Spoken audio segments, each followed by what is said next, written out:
Hi friends, good evening.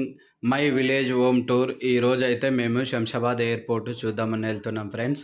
చూడండి, సాయంత్రం పూట బయలుదేరాం. వాతావరణం అంతే చాలా బాగుంది. ఎయిర్పోర్ట్ చూద్దామని బయలుదేరాం. అంతలోగానే వర్షం స్టార్ట్ అయింది ఫ్రెండ్స్. వర్షం అయితే భారీ ఎత్తున ఒక 1 అవర్ పాటు పడ్డది ఫ్రెండ్స్.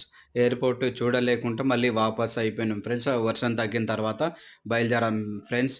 నా వీడియో మీకు నచ్చినట్టయితే లైక్ చేయండి, షేర్ చేయండి, సబ్స్క్రైబ్ చేయండి, గంట సింబల్ కొట్టండి ఫ్రెండ్స్. Thank you.